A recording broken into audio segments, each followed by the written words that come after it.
माँ, ओ माँ, जरा देखना, ये पुरानी कढ़ाई तो पूरी तरह जंग खा चुकी है। क्या बापू इसी में जलेबियां छानते थे? बेटा, ये कड़ाही नहीं, हमारे खानदान की किस्मत है। पर अब तो ये सिर्फ एक लोहे का टुकड़ा रह गई है। वो सब छोड़, तू आज जंगल क्यों नहीं गया? अब जंगल नहीं जाऊंगा माँ।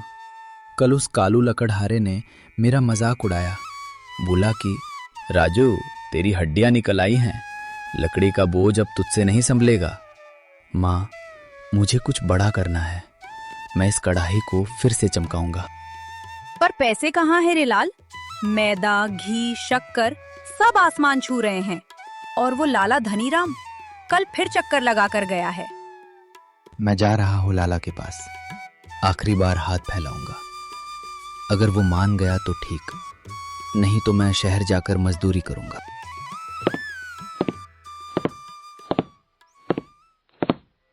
लाला धनीराम अपनी हवेली के बरामदा में खड़ा था। लाला जी, मेरी मदद कर दो। अरे, तू फिर आ गया?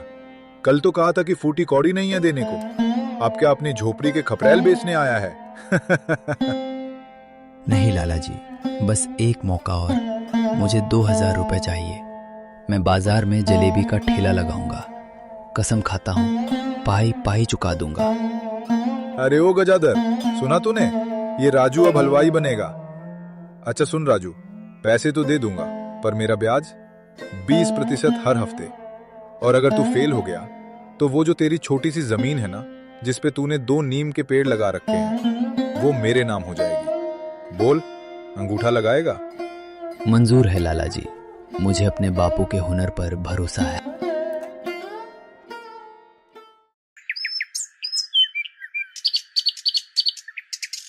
अगले दिन राजू बाजार में जलेबी की दुकान खोलकर बैठ जाता है। ओ, तो नया उस्ताद आ गया बाजार में। अरे ओ राजू, ये कढ़ाई है, कोई कुल्हाड़ी नहीं। जरा संभल के, कहीं हाथ न जला लेना। बंसी भाई, अपनी दुकान देखो। बाजार सबके लिए है, बाजार सबके लिए है, पर स्वाद सबके बस का नहीं। तेरी ये टेढ़ी मेढ़ी जलेबियां देखकर तो गली के कुत्ते भी रास्ता बदल लेंगे। क्यों भाइयों, सही कहा ना? अरे भाई राजू, देना जरा 20 रुपए का जलेबी। ग्राहक जलेबी का टुकड़ा मुंह में डालता है और तुरंत थूक देता है। तो अरे ये क्या है? ये जलेबी है या मिट्टी का ढेला? न चीनी का पता है न मैदे का। पूरा मुंह खराब कर दिया। राजू भाई, तुम लकड़ी ही काटो, ये खाना बनाना तुम्हारे बस का नहीं है। बंसी भाई, जरा आधा किलो अपनी रसीली जलेबी देना। हे ईश्वर, मैंने क्या गलती की? मैंने तो पूरी मेहनत से चाशनी बनाई थी। तभी एक साधु रास्ते से जा रहा। बच्चा, बड़ी उदासी है तेरे चेहरे पर। क्या इस भूखे मुसाफिर को कुछ खाने को मिलेगा? आगे बढ़ बाबा, यहाँ मुफ्त का लंगर नहीं है। सुबह सुबह दिमाग मत चाट। बाबा, आप यहाँ बैठिए। मेरी जलेबियां भले ही स्वाद में खराब हैं, पर मेरा मन साफ है। आप ये सब खा लीजिए। वैसे भी इन्हें कोई खरीदने वाला नहीं है। स्वाद तो बस एक छलावा है बेटा, असली चीज तो नियत है। तूने अपनी हार के बावजूद एक अजनबी की भूख के बारे में सोचा। ले, ये पकड़। ये क्या है बाबा? एक छोटी सी मिट्टी की पुड़िया? इसे प्रेम का सार कहते हैं। जब तेरी चाशनी खौलने लगे तो बस इसका एक दाना डाल देना। पर सुन, ये सिर्फ तब तक असर करेगी जब तक तू लालच से कोसों दूर रहेगा। जिस दिन तूने इसमें अपना स्वार्थ मिलाया, उस दिन ये आग उगलने लगेगी। मैं वादा करता हूँ बाबा, पर आप हैं कौन? मैं वही हूँ जो तू कल होगा, अगर तूने अपनी सरलता बनाए रखी। खुश रहे। राजू निराशा होकर चुपचाप अपने घर चला आता है। माँ, आज फिर कढ़ाई चढ़ा दी है। उस साधु बाबा की पुड़िया का कमाल देखना है। बेटा संभल के, कहीं कोई टोना टोटका ना हो। नहीं माँ, उनकी आंखों में बड़ी शांति थी। ये लो, चाशनी तैयार है। और ये गया एक दाना चूर्ण का। अचानक पूरे घर में और फिर धीरे धीरे पूरे गांव में मोगरे और केसर जैसी खुशबू फैलने लगती है। अरे ये क्या खुशबू है? ऐसा लग रहा है जैसे स्वर्ग के द्वार खुल गए हो। चलो चलो, ये तो राजू की दुकान से आ रही है। दौड़ो, देखो राजू ने क्या पकवान बनाया है। मेरा तो जी ललचा रहा है। आइए लाला जी, आइए भाइयों, गर्मा गर्म जलेबियां तैयार हैं। वाह राजू भाई, ये क्या जादू कर दिया। एक टुकड़ा खाते ही ऐसा लगा जैसे दिल को ठंडक मिल गई। और 2 किलो पैक कर दो। कैसे मुमकिन है? कल तक तो इसकी जलेबियां पत्थर थीं। आज लोग इसके पीछे पागल क्यों हैं? मुझे इसका राज जानना ही होगा। राजू खूब सारा पैसा कमा के शाम को घर लौट आता है। बंसी रात को 2 बजे राजू के घर पहुंचता है। रात के 2 बज रहे हैं। राजू का साला रोज इसी अलमारी में कुछ छिपाता है। मिल गई। तो यही है वो जादुई पुड़िया। अरे बंसी, ये चोरी ठीक नहीं है। राजू तो तेरा दोस्त जैसा है। दोस्त? उसने मेरा धंधा चौपट कर दिया है।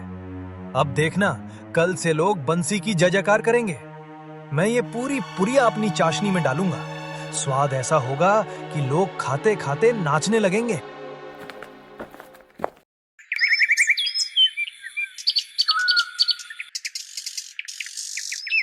अगले दिन फिर बाजार लगती है और बंसी जोर जोर से लोगों को चिल्लाकर बुलाता है।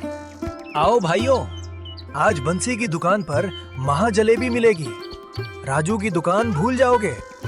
दिखा भाई बंसी, क्या कमाल किया है तूने।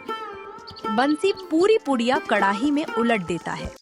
अचानक कड़ाही से नीली लपटें निकलने लगती हैं और जलेबियां काले सांप की तरह टेढ़ी मेढ़ी होकर उछलने लगती हैं। ये क्या?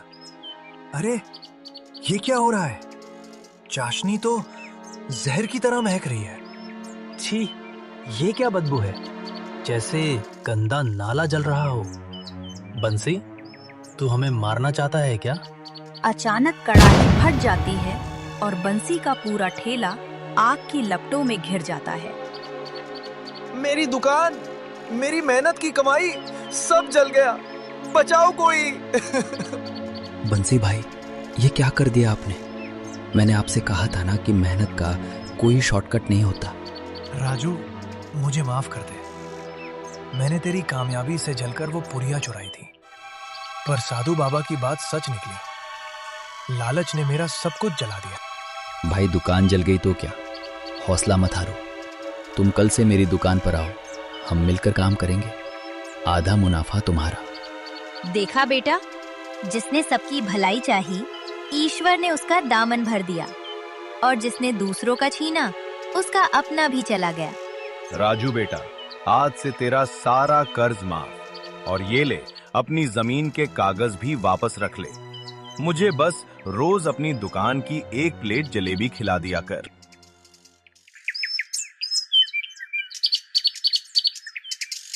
राजू की नई दुकान, जहां बंसी और राजू मिलकर काम कर रहे हैं। गांव के लोग भीड़ लगाए खड़े हैं।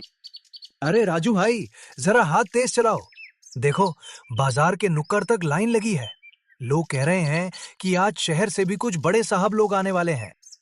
शहर का सबसे बड़ा होटल मालिक विक्रम सिंह अपनी मर्सिडीज गाड़ी लेकर गांव की सीमा पर पहुंचा है। सुना है वो तेरी दुकान खरीदने आ रहा है।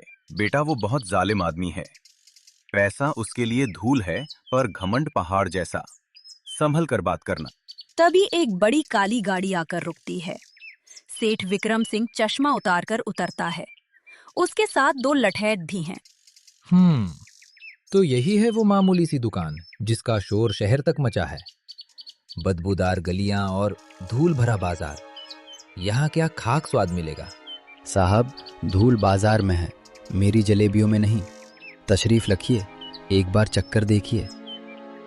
चखने का वक्त नहीं है मेरे पास, सीधे मुद्दे पर आओ। ये लो ब्लैंक चेक। इस पर जो रकम भरनी है भरो और अपनी ये दुकान, ये कड़ाही और वो खास नुस्खा मुझे सौंप दो। कल से तुम मेरे शहर वाले होटल में मेरे नौकर बनकर काम करोगे। माफ कीजिएगा सेठ जी, पर मेरा हुनर बिकाऊ नहीं है। क्या? एक मामूली हलवाई ने विक्रम सिंह को मना कर दिया? ओ लड़के, तुझे पता भी है मैं कौन हूँ। अगर मैं चाहूँ तो एक फोन पर तेरी ये दुकान जमींदोज करवा सकता हूँ। सेठ जी, जबान संभाल कर बात कीजिए। ये राजू की मेहनत है, कोई खैरात नहीं। अच्छा, तो अब ये नौकर भी बोलेंगे। ठीक है, अगर प्यार से नहीं माने तो जंग होगी। मैं ठीक सामने अपनी 5 मंजिला मिठाई की दुकान खोलूंगा। अगले 7 दिनों में तेरा ये ठेला बंद करवा दूंगा, याद रखना।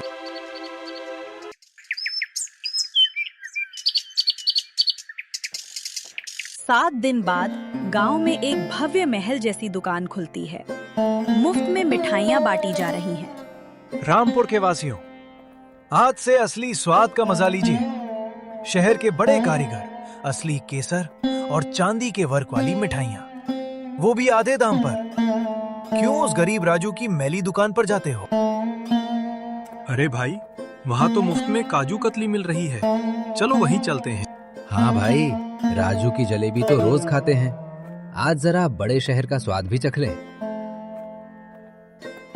राजू भाई देखो, हमारी दुकान खाली पड़ी है, सब उस सेठ के पास जा रहे हैं। उसने तो बाजार के सारे नियम ही तोड़ दिए, अब क्या होगा? धैर्य रखो बंसी भाई, स्वाद और ईमानदारी की जड़ें गहरी होती हैं। लोग चमक धमक देख कर गए हैं, पर लौटेंगे स्वाद के लिए ही। बेटा, वो विक्रम सिंह कुछ काला जादू करने की फिराक में है। सुना है उसने शहर से कोई जहरीला केमिकल मंगवाया है ताकि उसकी मिठाइयां हफ्तों तक खराब ना हो। देखते देखते शाम हो जाती है। उसी रात राजू दुकान में अकेला बैठा था। तभी वही साधु फिर प्रकट हुए। कैसे हो बच्चा? तुम्हारी आंखों में डर दिख रहा है। बाबा, एक बड़ा शक्तिशाली आदमी मुझे तबाह करना चाहता है। उसने अपनी चमक धमक से सब ग्राहक छीन लिए हैं। क्या मेरा अंत करीब है? अंत उसका होता है जो अधर्म करता है। सुन, वो विक्रम सिंह कल एक बड़ा जलेबी उत्सव मनाएगा। वो तुझे नीचा दिखाने के लिए तुझे मुकाबले की चुनौती देगा। तू डरना मत। पर बाबा, उसके पास बड़ी मशीनें हैं, महंगा केसर है, मैं कैसे जीतूंगा? जब तुम जलेबी बनाएं तो बस अपना वो चूर्ण डालना और अपने पिता का नाम लेना। याद रखना, असली मिठास केसर में नहीं, खिलाने वाले की नीयत में होती है। उस सेठ का अहंकार ही उसकी आग बनेगा। अगले दिन बाजार में एक बड़ा मंच सजा है। बीच में 2 बड़ी कड़ाही रखी हैं। पूरा गांव जमा है। तो राजू, आज फैसला हो जाएगा। अगर तेरी जलेबियां बेहतर निकली तो मैं ये गांव छोड़ दूंगा, पर अगर मैं जीता तो तुझे अपनी दुकान और वो जादुई पुड़िया मुझे अभी के अभी देनी होगी। मंजूर है? मंजूर है सेठ जी, न्याय ईश्वर के हाथ में है। चलो, डाल दो वो शहर वाला खास लिक्विड। आज ऐसी जलेबी बनाओ कि लोग अपनी उंगलियां काट लें। मुकाबला शुरू होता है। विक्रम सिंह की जलेबियां सुनहरी और चमकदार दिख रही थी। राजू की जलेबियां सादी पर खुशबूदार थी। राजू के जलेबी की खुशबू तो बहुत अच्छी आ रही है। लग रहा है कि राजू की जीत होगी, पर आंखें कह रही हैं शहर वाले सेठ की जलेबी सुंदर है। जैसे ही लाला धनीराम और गांव के पंचों ने विक्रम सिंह की जलेबी खाई, उनके चेहरे नीले पड़ने लगे। थू थू, इसमें तो कड़वाहट है। ये कैसी मिठाई है? मेरे पेट में मरोड़ उठ रहे हैं। सेठ, तूने इसमें जहर मिलाया है क्या? ऐसा कैसे हो सकता है? कारीगरों, चखो इसे। कारीगरों ने जैसे ही चखा, वे उल्टी करने लगे। केमिकल के कारण जलेबियां अंदर से काली पड़ गई। अब मेरी जलेबियां चखिए पंचो। जैसे ही लोगों ने राजू की जलेबियां खाईं, पूरे बाजार में खुशी की लहर दौड़ गई। बीमार पड़े लोग भी ठीक महसूस करने लगे। राजू भाई की जय। असली स्वाद तो यही है। नहीं, ये नहीं हो सकता। मैं जीतूंगा। मैं ये दुकान जला दूंगा। विक्रम सिंह ने जैसे ही राजू की कड़ाही की ओर आग फेंकने की कोशिश की, हवा का रुख बदल गया। उसकी अपनी ही भव्य दुकान में आग लग गई। जादुई चूर्ण के असर से आग सिर्फ उसकी झूठी और बेईमान दुकान को जलाने लगी। बचाओ, मेरा महल जल रहा है। मेरी सारी दौलत खाक हो गई। सेठ जी, अपनी जान बचाइए। पैसे तो फिर आ जाएंगे, पर ये घमंड कभी वापस मत लाइएगा। आग बुझने के बाद विक्रम सिंह का सब कुछ नष्ट हो चुका था। वो सड़क पर आ गया। राजू, तुमने सही कहा था। मैं दौलत से स्वाद खरीदना चाहता था, पर स्वाद तो प्यार और सच्चाई में होता है। मुझे माफ कर दो। उठिए सेठ जी, इंसान अपनी गलतियों से ही सीखता है। देखा बेटा, सच की नाव डगमगाती जरूर है पर डूबती नहीं।